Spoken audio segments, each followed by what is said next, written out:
अब केकई माँ को प्रणाम किए, पूरा कारण समझ लिया। केकई माँ ने बता दिया कि थोड़ी सी बात पर तुम्हारे पिताजी को दुख हुआ। भगवान राम बोले थोड़ी बात पिताएं दुख भारी, होत प्रतीत न मोए महतारी। थोड़ी सी बात पर पिताजी को दुख नहीं हो सकता, कोई बात होगी, ठीक है मैं समझ रहा हूं, आप समझ रही हैं। इस तरह से सारी की सारी प्रक्रिया पूर्ण होने जा रही है कोप भवन में। परंतु केकई जी ने चलते चलते एक बात कह दी श्री राम से कि राम,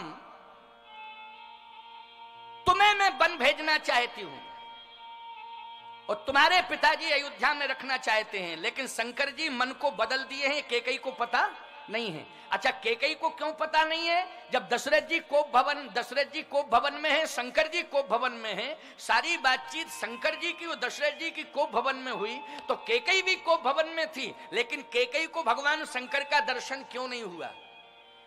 किसी ने भगवान शंकर से कहा कि आपने केकई को दर्शन क्यों नहीं दिया? आप इतने घंटों रहे कोप भवन में, लेकिन केकई जी स्वीकार नहीं कर रही हैं, आपने दर्शन क्यों नहीं दिया?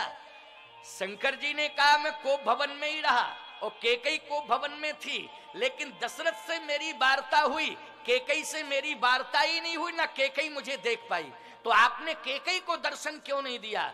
भगवान शंकर ने कहा जब मैं कोप भवन में प्रवेश कर रहा था, उस समय दशरथ की आंखों में करुणा थी और केकई की आंखों में क्रोध था। जिसकी आंखों में करुणा होती है, शंकर जी कहते हैं मैं उसे दर्शन दे देता हूं, और जिसकी आंखों में क्रोध होता है मैं उसे कभी दर्शन नहीं दे सकता हूं, मैं उससे दूर रहता हूं।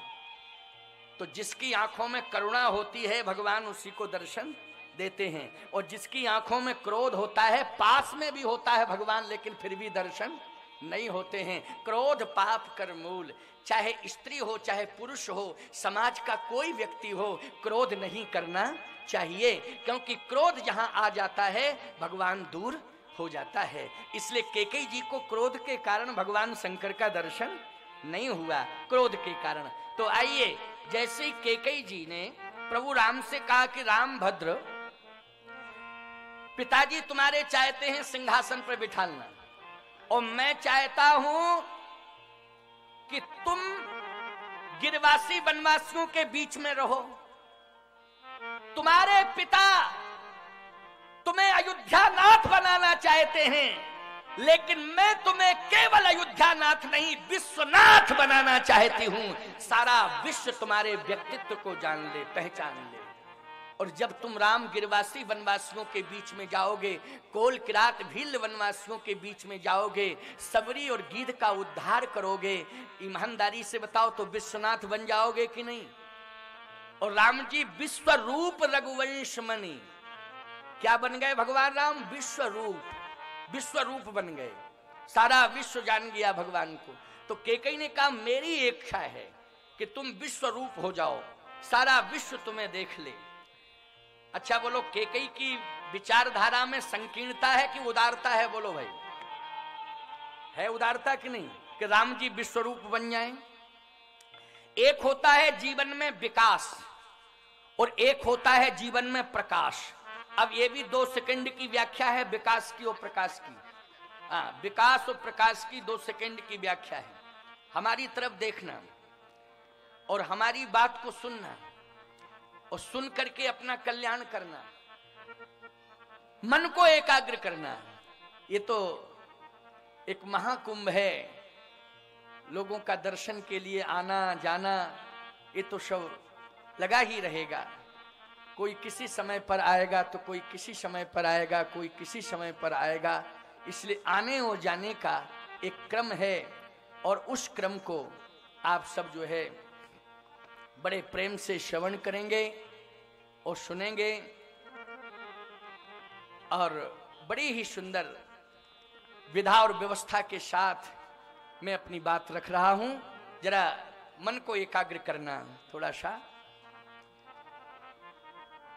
हाँ, चर्चा अच्छा कहाँ चल रही थी जरा तुम ही बताओ। बहुत बढ़िया। देखो, मैं भूला उला कुछ नहीं था, मैं तुम्हारी परीक्षा कर रहा था कि सुन भी रहे हो कि खाली ऐसे ही बैठे हो। लेकिन नहीं, तुमने तुरंत कहा महाराज विकास और प्रकाश पर कितने सजग श्रोता हैं, कितने बढ़िया श्रोता हैं कि उन्होंने तत्काल कह दिया विकास और प्रकाश पर चर्चा हो रही थी। केकई जी ने कहा एक होता है राम भद्रजू विकास और एक होता है प्रकाश। जो लोग विकास करते हैं उनको पड़ोसी ही नहीं समझ पाता है, पहचान नहीं पाता है। क्यों भाई? कलकत्ता में लोग बड़ी बड़ी हवेलियों में रह रहे हैं, बड़े बड़े विकास कर लिए, उद्योग खोल लिए, लेकिन पड़ोसी नहीं जानता उन्हें। लेकिन याद रखना, एक प्रकाश होता है जो हवेलियों से लेकर के एक गरीब की झोपड़ी में जाकर के दीपक बन करके प्रकाशित कर देता है उस भवन को, उस घर को, उस झोपड़ी को। और प्रकाश, उसके व्यक्तित्व का प्रकाश पूरे विश्व को प्रकाशित कर देता है। ये होता है प्रकाश। याद रखना, विकास का संबंध सुविधा से है और प्रकाश का संबंध सिद्धांत से है। इसलिए जीवन में हम सुविधा भोगी ना बने, सिद्धांतवादी बने। क्या बने? सिद्धांतवादी। हमारे जीवन में सिद्धांत होना चाहिए। तो हे राम, हम तुम्हें सुविधा से नहीं जोड़ना चाहते हैं, ये कैकेयी तुम्हें सिद्धांत से जोड़ना चाहती है। भले ही मुझे अपयश मिल जाए, मैं अपयश सहने को तैयार हूं, लेकिन राम तुमको विश्व रूप बना दूंगी। तुम्हें केवल अयोध्यापति नहीं, अयोध्यानाथ नहीं, तुम्हें विश्वनाथ के रूप में लोग पहचाने। और आपको मालूम होना चाहिए, जो विश्वनाथ भोले बाबा हैं, बोलो वो महलों में रहते हैं कि खुले आसमान में रहते हैं? जल्दी बोलो। खुले आसमान में रहते हैं कि नहीं रहते हैं? और नाम क्या है? विश्वनाथ। विश्वनाथ मम नाथ पुरारी, त्रिभुवन महिमा विदित तुम्हारी। ये है विश्वनाथ का प्रभाव, ये विश्वनाथ की महिमा। तो आओ श्री राम, मैं तुम्हें विश्वनाथ बनाना चाहती हूं, विश्व रूप बनाना चाहती हूं। सारा विश्व तुम्हें पहचाने, सारा विश्व तुम्हें देखे और बोलो आज राम के बिना कोई रह सकता है? राम के बिना प्यारे कोई नहीं रह सकता है। उसे किसी ना किसी परिस्थिति में एक बार राम बोलना ही पड़ेगा। राम के बिना उसका काम चल ही नहीं सकता है। इसलिए जीवन में हम लोग राम से जुड़ें, और राम आज पूरे विश्व से जुड़ने जा रहे हैं इस कथा के माध्यम से। बस कैकेयी माँ को प्रणाम किया भगवान राम ने, और जैसे प्रणाम किया कौशल्या माँ के भवन में पहुंच गए। अब देखो यहाँ विरोध की क्या स्थिति है, बस यहीं संतुलन बनेगा कि बिगड़ेगा ये देखना है, और कैसे हम संतुलन को बनावें। मातृशक्ति जरा विशेष रूप से ध्यान दे कि हम किस तरह से आपस में माताएं एक परिवार में रह करके संतुलन बनाएं, प्रतिकूलता में अनुकूलता बनाने की कोशिश करें। मातृशक्ति इस प्रसंग को ध्यान से सुनेगी। मातृशक्ति को सबसे ज्यादा प्रेरणा मिल रही है, प्रेरणादायी प्रसंग है ये। कौशल्या जी के चरणों में जैसे प्रभु श्री राम ने प्रणाम किया, तो कौशल्या जी ने प्रणाम को स्वीकार किया और मस्तक पर हाथ रख दिया श्री राम के, और कहा बेटा एक काम करो। क्या? तात जाहु बल बेग नहाऊं, जो मन भाए मधुर कछु खाऊं। बेटा स्नान करो जाकर, और स्नान करके कुछ खा लेना, क्योंकि अभी अभी तुझे राजा बनना है, तेरा अभिषेक होना है। और रघुवंश की परंपरा में अभिषेक कई घंटे चलता है, ये परंपरा है, और तू बालक है, भूखा रह जाएगा। इसलिए पहले स्नान कर और कुछ मधुर, मधुर का मतलब दूध पान, समझ गए हो, या फल या दूध। मधुर का मतलब ये नहीं कि कलाकंद, ये नहीं होता है। मधुर का मतलब है दूध पान करना अथवा फल लेना। तो हम लोग किसी अनुष्ठान पर बैठे, इसके पहले परंपरा है दूध फल ले सकते हैं, दूध फल लेकर के बैठ सकते हैं।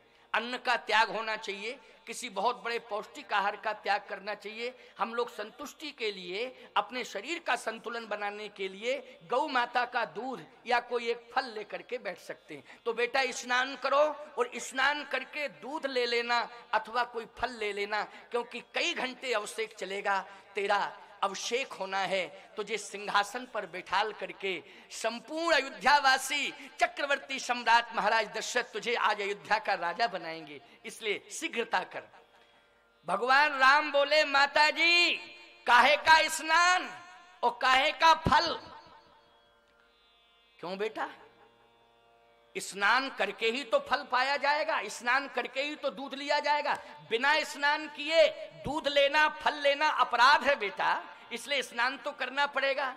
भगवान राम ने कहा माता जी मैं ऐसे राज्य का राजा बन रहा हूं, पिताजी ने मुझे ऐसे राज्य का राजा घोषित कर दिया है कि जिसमें स्नान की जरूरत ही नहीं है, बिना स्नान के खाओ।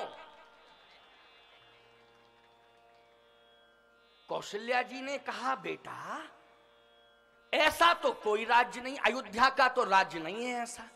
कौन सा राजा, किस देश का राजा, किस राज्य का राजा तुम्हारे पिता ने बनाया है, ये मैं भी सुनना चाहती हूँ, समझना चाहती हूँ कि बिना नहाए ही खाने की परंपरा हो जिस राज्य में, वो कौन सा राज्य है। राम जी बोले पिता दीन मोहि कानन राजू, और जहीं सब भांति मोर बड़ काजू। पिताजी ने मुझे जंगल का राजा बना दिया है, और जंगल का राजा शेर होता है, और शेर बिना ही नहाए खाता है। शेर को किसी ने नहाते देखा? बोलो भाई, नहाते नहीं देखा ना किसी ने शेर को। शेर तो स्वतंत्र होता है, जंगल का राजा होता है, और पिता दीन मुह कानन राजू, जंगल का राजा बनाया है। कौशल्या जी के नेत्रों में आंसू आ गए। अब माताओं ध्यान से सुनना, अब ध्यान से सुनना, ये तुम्हारी परीक्षा है। इस प्रसंग में किस तरह से तुम परीक्षा में उत्तीर्ण हो सकती हो, ये तुम्हें चेतावनी दे रहा है प्रसंग, ये प्रेरणा भी दे रहा है तुम्हें, और बहुत बड़ी शक्ति प्रदान कर रहा है, संबल प्रदान कर रहा है। ये प्रसंग मातृशक्ति के लिए, आर्यावर्त की नारियों के लिए बहुत बड़ा संबल है इस प्रसंग में। कौशल्या जी ने कहा बेटा सुनो मेरी बात, मैं मां हूं, पिता ने आज्ञा दी है ना? हाँ हाँ पिताजी ने आज्ञा दी, लेकिन मैं मां हूं, अब मेरी आज्ञा सुनो। जो केवल पितु आय सुता तो जन जाहु जान बड़ी माता, तो जन जाहु जान बड़ी माता। पिता से महत्वपूर्ण आज्ञा मां की होती है। मैं मां हूं तो जन जाओ मत जाओ। बोलो धर्म संकट आ गया राम के सामने कि नहीं आ गया? जल्दी बोलो। मत जाओ, मैं मां हूं, मैं कह रही हूं। अब यहां ऐसा लगता है कि महाराज श्री दशरथ और केकई दोनों के मध्य में मतभेद है, कौशल्या और केकई और दशरथ। क्यों भाई, मतभेद नजर आ रहा है कि नहीं आ रहा है? लेकिन बाहर रामचरितमानस का संतुलन, धन्य है माता कौशल्या। अनंत बार श्री राम की मां को हम प्रणाम करते हैं कि मां आपने मर्यादा को बचा लिया, आपने श्री राम की मर्यादा को भी बचाया, आपने पातिव्र धर्म की मर्यादा को बचाया, और आपने अयोध्या जैसे धाम की मर्यादा को बचाया, आपने रघुवंश की मर्यादा को बचाया, आपने मर्यादा को बचा लिया है। अनंत बार मां कौशल्या आपके श्री चरणों में प्रणाम करता हूं। भगवान श्री राम ने धीरज रख के कहा माता जी यदि पिताजी के साथ मां की भी आज्ञा हो तो, पिताजी के साथ यदि मां की आज्ञा हो तो कौशल्या जी को यह कहना चाहिए था कि मां तो मैं हूं, कौन मां, कहना चाहिए था कि नहीं? लेकिन जैसे ही कहा कि पिताजी के साथ यदि मां की आज्ञा हो तो कौशल्या जी कहती हैं मां की आज्ञा भी है। ये नहीं कहा कौन मां। अगर बेटा पिताजी के साथ मां की आज्ञा भी बन जाने के लिए है तो जो पितु मातु कहे वो बन जाना, तो कानन सत्यवध समान। बेटा यदि पिताजी के साथ मां की आज्ञा भी बन जाने के लिए है तो आओ, मैं तुम्हारे मस्तक पे हाथ रख के आशीर्वाद दे रही हूं कि जो माता पिता की आज्ञा का पालन करते हैं, और तुमने माता पिता की आज्ञा का पालन किया है, तेरी मां केवल कौशल्या ही नहीं है, तेरी मां कैकेयी भी है, सुमित्रा भी है। अगर इनमें से किसी ने भी आज्ञा दे दी है तो कौशल्या की आज्ञा समझना उसे। जाओ, मेरा आशीर्वाद है कि जहां भी तू वन में रहेगा वह वन 100 अयोध्या के समान तुझे सुख प्रदान करेगा। ये मेरा आशीर्वाद है तेरे लिए। ईमानदारी से बताओ, यहां कौशल्या जी विरोध कर रही हैं कैकेयी का कि समर्थन कर रही हैं? बोलो, समर्थन कर रही हैं कि नहीं कर रही हैं? इससे सिद्ध हो रहा है कि राम वनगमन में कौशल्या कैकेयी में कोई मतभेद नहीं है, और जो भी हो रहा है राम जी का वनगमन वो प्रभु राम की इच्छा से हो रहा है, और राम की इच्छा में अपनी इच्छा को सभी ने मिला दिया है, महाराज श्री दशरथ और इधर मां कौशल्या। अब देखो भाई, एक बात आपको बताएं, महाराज श्री दशरथ की मृत्यु का कारण क्या है, 1-2 मिनट में सुन लीजिए, क्योंकि बस अब इस बात को कह के पूर्ण हो जाएगा कि दशरथ जी की मृत्यु क्यों हुई। अगर दशरथ जी ने मौन स्वीकृति दी है बन जाने की, तो मृत्यु नहीं होनी चाहिए थी। अब इस कंडीशन में जैसे ही मां कौशल्या से आज्ञा मिली और भगवान राम बन जाने लगे, तो महाराज श्री दशरथ मूर्छित हो गए। अंत में ये स्थिति आई कि प्राण गंवाने को तैयार हो गए, तो कौशल्या जी ने अपने हाथ में ले लिया और हाथों में उठा करके अपनी गोद में लिटाया और कहा, महाराज मैं एक बात नहीं समझना चाहती हूँ, मैं समझ नहीं पा रही हूँ इस बात को, और मैं आपसे जानना चाहती हूँ, आप मुझे संतुष्ट करें। आप राम जी के पिता हैं और मैं राम की माँ हूँ। ईमानदारी से बताओ, पुत्र के प्रति ममत्व पिता से ज्यादा माँ का होता है कि नहीं होता है? बोलो, होता है माँ का कि नहीं? लेकिन मैं 14 साल तक लौटने का इंतजार कर रही हूं, लेकिन आप 14 दिन जिंदा नहीं रहना चाहते हैं राम के वियोग में। आखिर ये कारण क्या है, मैं समझ नहीं पा रही हूं। क्या राम के बन जाने से आपकी मृत्यु हो रही है? आपको राम ही दिखाई दे रहे हैं? दशरथ जी ने कहा, कौशल्या इस समय मुझे राम दिखाई नहीं दे रहा है, राम के बन जाने से मेरी मौत नहीं हो रही है। तो कैकेयी ने विवश कर दिया राम को बन जाने के लिए, इसलिए आपकी मौत हो रही? नहीं नहीं नहीं, कैकेयी ने मुझे विवश किया इसलिए भी मेरी मौत नहीं हो रही है। कौशल्या इस समय तेरी गोद में मैं लेटा हूं, तू मुझे दिखाई नहीं दे रही है, सरयू का तट मुझे दिखाई नहीं दे रहा है, अयोध्या मुझे दिखाई नहीं दे रही है, राम मुझे बन जाते हुए दिखाई नहीं दे रहे हैं। इस समय मुझे मृत्यु के समय श्रवण की लाश और अंधे अंधा का श्राप दिखाई दे रहा है, और मुझे दुनिया में कोई दिखाई नहीं दे रहा है। इसलिए श्रवण की लाश मेरे सामने रखी हुई है और अंधी अंधा मुझे श्राप दे रहे हैं कि दशरथ अब तुझे अयोध्या में रहने का अधिकार नहीं है, अब तू अयोध्या छोड़ करके जा। तो आज मैं श्रवण के माता पिता के श्राप के कारण प्राणों का परित्याग कर रहा हूं। तो बोलो, इस रहस्य का उद्घाटन चौपाई में हो गया कि नहीं हो गया? अंत में तापस अंध श्राप सुधियाई और कौशल्य ही सब कथा सुनाई। तापस अंध श्राप सुधियाई और कौशल्य ही सब कथा सुनाई। बोलो, पूरी कथा सुना दी दशरथ जी ने कि नहीं, कि इस कारण मैं मृत्यु को प्राप्त हो रहा हूं। तो आप लोगों को समझ में आई बात कि नहीं? स्पष्टीकरण हो गया कि नहीं हो गया कि अंधी अंधा के श्राप के कारण महाराज दशरथ की मृत्यु हो रही है, और राम जी के प्रकाश को लेकर के कैकेयी जी ने राम जी के लिए वन मांगा है। और कैकेयी का समर्थन, जो पितुमात कहेउ बन जाना तो कानन सत अवध समाना। बोलो, कौशल्या जी ने इस चौपाई से समर्थन किया कि नहीं किया? इसलिए कहने का तात्पर्य मेरा यह है, कैकेयी जी का जो अंतरंग चरित्र है वो वास्तव में प्रशंसनीय है, और बहिरंग जो चरित्र है वो निंदनीय है। इसलिए हम लोग बहिरंग चरित्र से हट करके अंतरंग चरित्र में जब प्रवेश करेंगे तो कैकेयी हमारे जीवन में निंदनीय नहीं वंदनीय सिद्ध होगी। इसलिए राम की मां हैं, उन्हें हम सब प्रणाम करते हैं और आज के प्रसंग को यहीं पर विश्रामित करते हैं। बोलिए श्री सीतानाथ भगवान की।